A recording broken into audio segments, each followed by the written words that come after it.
and welcome to another video on my channel. Today, I will be showing you how to capture awesome video by just using an iPhone. Nowadays, the chances are high that the phone you carry with you records video. I'm using an iPhone X that can record up to 4K 60 frames per second or 1080p 240 frames per second. Now, I prefer to record in a 4K 60 frames per second because 4K gives me sharper image that allows me to crop in when I want to adjust the framing, and 60 frames per second is enough for me to give it a nice slow motion look when played back on a 24 frames per second timeline.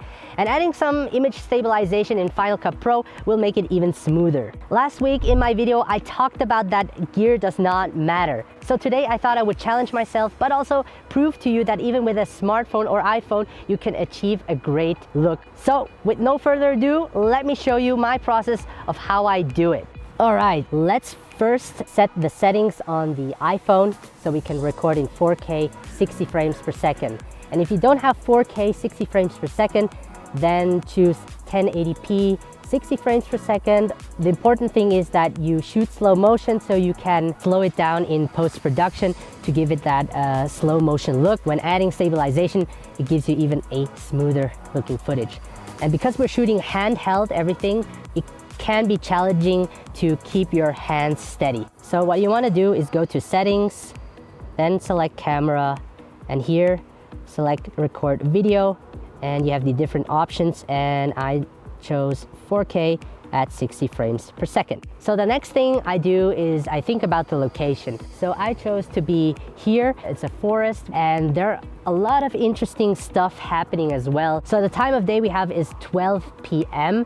Usually I avoid shooting during midday because the sun is at its highest point and you get that harsh light on your face. But because it's cloudy, the clouds function as a huge diffuser, softening that light. So we can definitely work with that. I think this would be a great opening shot for the video. I'm gonna make a revealing shot.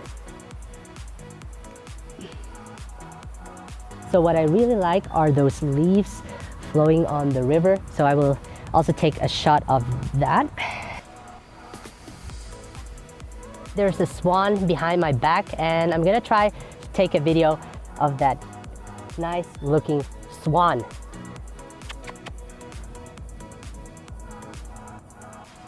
It's a dog over there.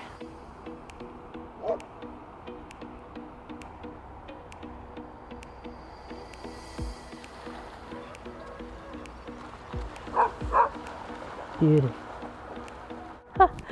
Did you see that? I just got a really nice shot. That's gonna look really nice. So in this shot, I will record my dirty shoes walking through these beautiful leaves.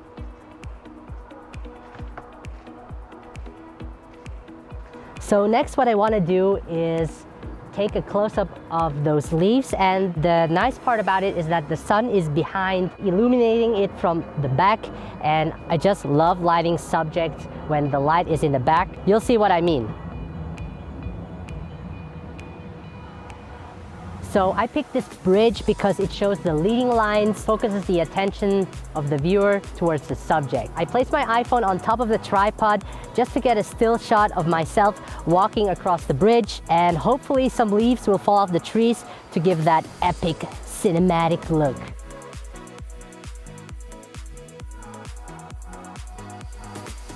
All right, so we are done recording our video. We're gonna head back to my office and import everything into Final Cut Pro X. Whoa. Sorry about that. I actually decided to edit the video first so that I can show you the steps behind my editing process. So what I first did is I airdropped all of my footage from my iPhone into my computer to a project folder and imported all of the clips into Final Cut Pro X. Now a quick tip, because everything is shot in 4K 60 frames per second, my computer has a hard time editing it. So what I do is I create a new project that is set to 1080p 60 frames per second. After the edit, I change the project settings to 4K 60 frames per second and export it in that format. The next thing I do is I select the best portion of the clip and set an in and out point and drop it into the timeline. I then slow each clip down to around 50%. even though slowing the clip down makes the footage look smoother. Additionally, adding stabilization will increase the smoothness of the clip. I then reorganize all of the clips so that it tells some kind of a story. For example, I knew that the revealing shot would be my opening shot, so I placed that at the beginning of the timeline. I choose the ending shot to be me walking across the wooden bridge. I already selected the music that would fit the mood of the story.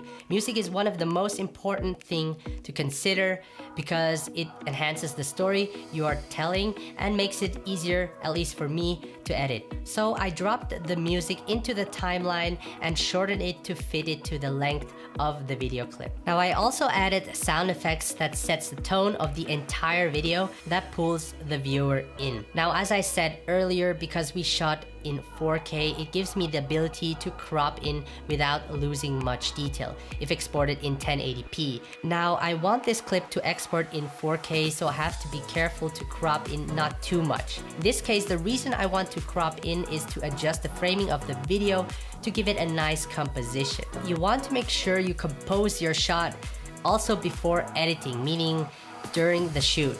After that, I color correct all of the footage. I added a LUT to the adjustment layer to give it a nice overall look.